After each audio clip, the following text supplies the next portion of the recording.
Welcome back, everyone, to another Eats Beat Live, the most delicious live stream in the Metroplex. I'm Bud Kennedy. And Steve Wilson.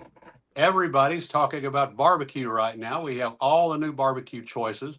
I think Goldie's new rib shop, Ribbies, is open on the south side of Fort Worth. Heim has some happy hour specials.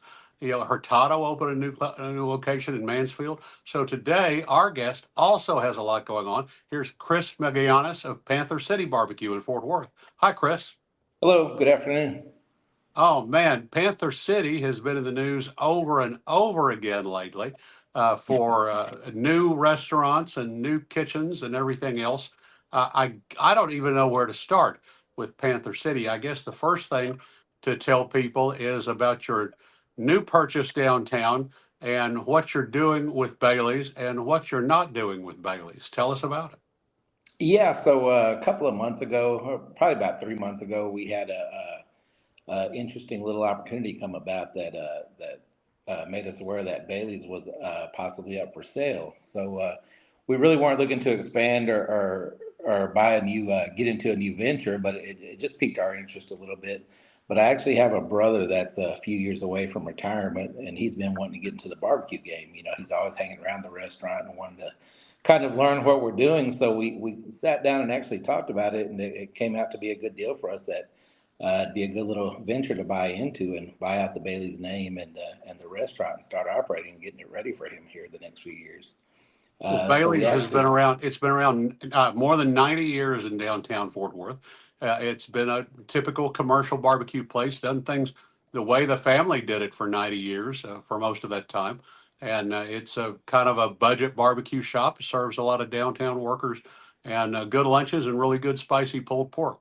So tell us a little bit about what's new at Bailey's and then what you're keeping. yeah, absolutely. So we wanted to be mindful of the history of Bailey's and gauge people's interest in what they wanted to keep around. So, one of the biggest things is the price point, of course. And then also, like you said, the spicy pulled pork is real popular. So we are going to keep those specials around where you can come in and order the Bailey's Classic, which will be the chopped or sliced sandwich, and then the spicy pulled pork as well. But we will be updating some stuff to the to modern times as far as cooking styles. It won't quite be craft barbecue. We won't be using prime cuts of meat, but we will be upgrading some of the cooking styles, making homemade sides. So you will see some prices raise a little bit, but we still want to keep that price point way below where you're seeing the craft market right now. That's at 826 Taylor Street downtown. It's at Taylor just south of 7th, near the Federal Building downtown. It was a Star Telegram lunch mainstay for 70, 80 years probably. And, we're not downtown anymore, but it's still some place we talk about and miss. It's open. What are the hours now? Is it 10? It opens at 10:30. So you get a Right. good early jump on lunch. And what are the rest of the hours? Right. So right now it's operating Monday through Friday, 10:30 to 2:30. And go ahead, Steve. Like this. So you actually answered the question my wife asked. She said, "Let us know if they're still doing the specials." Because that was kind of like, the lunch special. You come in there, you get in line. Usually you see a line of people coming right out of that federal building, Right. going right across the street into Bailey's. Of course, Star Telegram was half a block away for the longest time, so we see it there a lot. You Right. would see a Yes, we lot of will people keep the walking specials. back. You would see a lot of Absolutely. people walking back with that brown lunch bag with a little barbecue sandwich in it. What are the desserts you're adding, and what are the sides? And so tell us about what's going to be new. Right. So, well, starting from the top, we will have our basic barbecue menu. So we will be doing the brisket, pulled pork, sausage, turkey. We will have ham on the menu. We're still playing with chicken if we will have that on the menu. We will have the beans. We'll have the pinto beans, coleslaw, potato salad. We are bringing the brisket elote downtown. So you will be able to get the cream corn base as a side or upgrade that to a brisket elote. And then we will be adding the desserts that we have over at Panther as well, which is the Nutter Butter Cheesecake Pudding and our banana pudding. Well, this is really going to be good. This is just different enough. You don't think it'll hurt Panther City business that it's a different price point and a different market? How do you plan to balance the two? Right. So that was really a big concern of ours because it's less than 2 miles away. How do we open up something and not compete with ourselves? So like I said, that different price point, it's not quite the craft barbecue. They're going to be different flavors. It's going to be really simple recipes, really simple rubs going on the meat. That's going to help us keep that price point down. But I would just classify it as a more simple barbecue. So it's going to be a little bit of a throwback to the old without going into the craft prices as well. And you're talking about prices. It comes along just at a time when everybody is really complaining about the price of barbecue. When barbecue is getting into the $20 and $30 a plate, it's starting to pressure all the craft barbecue places. And I mentioned Heim in the opening. Heim has actually added some $10 barbecue specials at happy hour and try to respond to some of that price pressure. You're kind of ahead of the game by having a mid-price barbecue restaurant. Right. Yeah. You really have to be conscious about that these days. There's so many people coming into the craft game right now, and it kind of is what it is when you start with a high price brisket, a prime brisket like that. And then the more complex your recipes get, the more expensive that does get. So we want to keep it simple, pay attention to the smoke that we do put on it, and then just make it tender and good. Just good old fashioned barbecue. Well, we've been talking about Bailey's 826 Taylor, nearly 100 years old. Now let's talk about Panther City at 201. You can call it East Hattie, East Pennsylvania, whichever map you're using, but it's right off I-35. Right. What's new at Panther City? You have night hours now. I tell people to go like late on Sunday afternoon's a good time. Right. What's new at Panther City?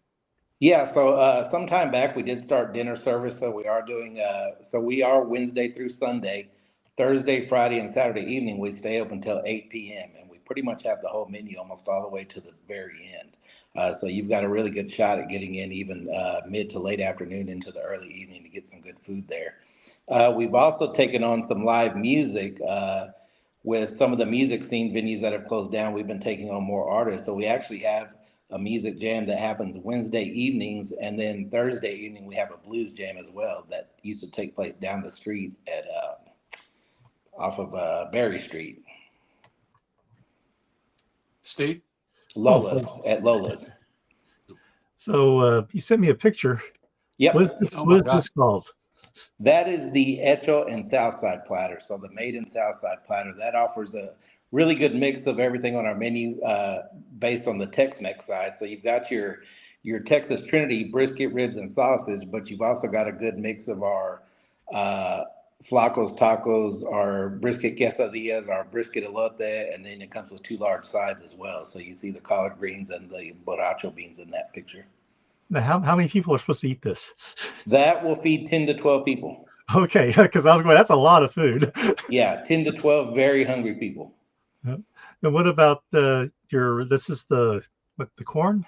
Yep, that's the brisket elote. So that's a play on the Mexican street corn. So it's got a cream corn base with brisket, queso fresco, hot sauce, cilantro, lime, and jalapeno.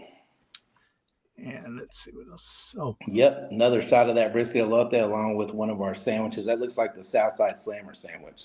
Yeah, it looks like it has like sausage and brisket and yeah, pork. You can't see on the bottom, so it starts with a thick slice of smoked bologna on the bottom.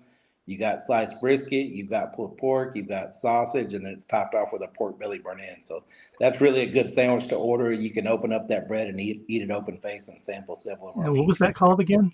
That's the Southside Slammer. Okay, so I'm gonna try that. Let's see. Any other pictures, Steve? Let's see. No, I think that we have a regular brisket. Yeah, that's just a picture of our prime brisket from Panther. Mm-hmm. How you've been doing this for 10 years? How has the business evolved? You've grown, but how has your whole operation evolved since you started out as a food truck there on Hattie? It's been pretty crazy. Yeah, exactly that. We started out as a food truck there on Hattie. Mid last year, we actually purchased the Republic Street Bar, which was right next to us, and built a new kitchen onto that. So we do have full indoor dining right now. So we've got the indoor dining room. We've got a patio outside with a makeshift stage area for live music. And then we've got the covered pavilion outside as well. And then added more smokers. So we've got a total of 7 smokers on site now there at Panther. And what do you see going on in the barbecue market right now? We have all these the explosion of places opening up, still a tremendous demand, but what's changing, or how's the market changing? How are customers' tastes changing? Right. So right now you're seeing a lot of really adventurous things going on in barbecue. You've got Sabar Barbecue down the street from us doing Pakistani flair barbecue. So it's just branching out further and further into the different ethnicities, bringing their culture into the barbecue, which keeps it interesting for us because just because there's 3, 4, 5 places within a 3 mile radius, everybody has something different to offer. So it really keeps it interesting for the consumer. You can make a good little loop of Southside barbecue. You could actually, you could start at Bailey's at 10:30 when you open it up. And then you could Yeah, come out that's to the right. south side and you could go to Panther, you could go to Hurtado, you could go to Heim, you could go to Bricks. You have all those restaurants serving the medical district right there. And you Yeah, mentioned the Middle East barbecue that's right down the street. yeah, Oh, and absolutely. Yeah. you could go to Smokeaholics too, right? There you go. Don't forget Derek over at Smokeaholics. Really Yeah. good stuff down there. Derek over the other side of the hospital has got soul food and barbecue and does a great job with both. What's the barbecue culture? Is everybody still pulling together? The barbecue guys are all the guys who have restaurants still helping, swapping, sharing equipment, sharing information. Pretty much, yeah. We're all a pretty tight knit group, just knowing what it takes to go through the barbecue world and the average day in barbecue. We talk to the guys a lot. We're all pretty busy right now, trying to keep things going just because there is so much barbecue right now. And, everybody's trying to find their groove, trying to find their own special, unique ways to put it out there. But yeah, we're all on a good terms. And you ran Dane out to Alito, so you don't have to worry about him in the town. Yeah, it kind of got crowded, so that was a good move for him. Those guys are going to do great out there. That's really good for Alito. Now you've also been in the headlines. I don't want to be too specific, but you've had a disagreement with another restaurant owner here about some equipment that seemed to show up in somebody else's parking lot. Has there been any legal action filed on that yet? Is there a civil action or anything we can talk about? No civil action. They did apprehend the actual pit thief, Okay. but it wasn't on our case. It was on another case that we were able to get video evidence over to police on that case, and they charged him with it and arrested him. And so it was some of your equipment that wound up in the parking lot of another Fort Worth restaurant. Yes, we had a trailer pit, a $30,000 trailer pit that was stolen out of our parking lot. Yeah, this has been a little social media drama that's gone on, and I'll just have to let you read the Panther City Barbecue Instagram pages to read all about that. Yeah, for Steve sure. is Steve. Is there anything else? Oh, are you still doing the women's club? Did that work out? We are doing the women's club. So right now it's members only. We serve lunch 3 days a week, but we're also their preferred caterer. So they are keeping us extremely busy with catering. What are the ladies having you smoke for them? Well, we're not. Yeah, we're not smoking. We're actually doing more of like a salad, soup, sandwich type menu. But we have done a couple of barbecue caters, and we have more on the books right now for that. So we're really doing anything. Actually, on Valentine's Day, we did they did a Paris fashion show. So we did Chateaubriand, some salads and stuff like that. So we're just doing whatever they ask. You did a Chateaubriand Yes, for the women's club. Did for you the ever women's club. dream you'd be saying that 10 years ago? Did you ever dream you'd be doing Never, Chateaubriand for the women's club? Did you actually smoke it, or did you just never. like? We did. We did. I had to put smoke on it. We had to do it. Yeah, we're always going to put our little touch on it, but it does keep us on our toes, and it expands our culinary menu there a little bit. Just having to learn new things to keep them happy, and they're a great group. They welcomed us with open arms over there, so we're really having fun with it. And that's really incredible thing. And all the things that you're doing now, Chris, you're not even old enough to remember. In the old days, every luncheon or dinner you went to in town was either catered by Colburn's or Vance Godby's, one out of the two. They would line up with a barbecue, and you're becoming the big operation almost on that kind of scale where you can drop in and do anybody's food service. Is that your goal?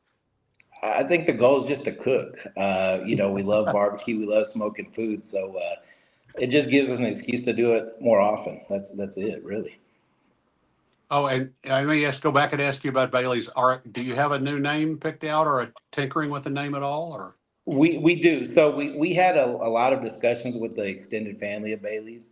That was our first concern, is if they wanted to keep the name up on the building, that we would absolutely do that. But heart to heart discussions, they were actually beyond that. They said it is time to change. All the family that has either passed away or moved on and moved out of the immediate area, they really weren't concerned with keeping that name up there. They said it's really time to move on. So we will be releasing a new name. And we just kept it plain and simple. We didn't want it to be about us or our name or Panther City. Even though Panther City is a moniker, we kept it simple and it will just be known as Fort Worth Barbecue Company. Fort Worth Barbecue Company is the new name. So Fort I Worth think Barbecue you, Company. I think you've just released it. That's it. Breaking news.